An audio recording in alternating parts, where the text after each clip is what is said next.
Mga kapuso, duwa ka Ilongga students nakakuha ng scholarship sa mga universidad sa Estados Unidos.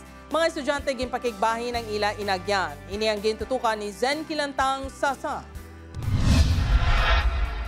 Sa 400 ka estudyante, halin sa nagkalain-laing nga lugar sa pungsod, 15 lang ang nakakumpleto sa college prep program sa education sa US Embassy. Sa 15, 5 lang ang nakapasara kag natalanang ang makabaton sang full ride scholarship sa mga universidad sa Estados Unidos. Duha diri ang halin sa Iloilo City. Sa idalom sa nasambit nga programa, ginamentor ang mga grade 11 student para sa ila US school application process. Si Ellen Faye Yabot sang Philippine Science High School nga isa sa mga nahatagan sang scholarship, aminado nga hindi nangin mahapos ang proseso. 15 ka mga university ang ginaplayan sini, 7 diri ang iya napasaran. Ang University of Pennsylvania ang napili sini. Diri niya labuton ang handom nga mangin isa ka scientist. Pre-med track because I also want to be a practitioner, a doctor.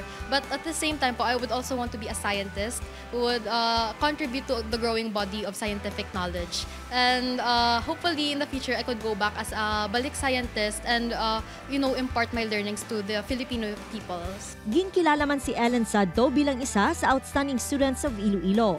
Inspirasyon ni Ellen sa iya pagtuon ang iya ginikanan nga pareho nga manunudlo. Pagpalangga, then hands-on ka. Ngada ka kung may kinanglan sila. Si Beatrice Maureen San Agustin sang Washington College of Iloilo nabaton sa 5 ka universities apang ginpili sini ang scholarship grant halin sa the University of Southern Mississippi. Plano sining ipursige ang kurso nga accountancy. My parents po, they really pushed me to apply sa US schools because at first, I was not really confident that out of all the millions of applicants, I would get chosen.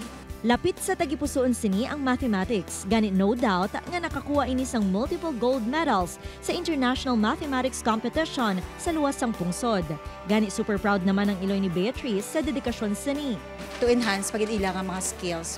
So, ang support namon as a parents and at the same time support from the school is ara gid. Si Ellen kag Beatrice ang bugal sang Iloilo City. Luyag sang duha nga mga inspirasyon man sang kabataan nga nagapadayon sa paghandom agud makatapos sa pag-eskwela kag mangin madinalagon sa ilang mga karera. Upod kay Cirilo Randuque, Zen Kilantang Sasa, One Western Visayas.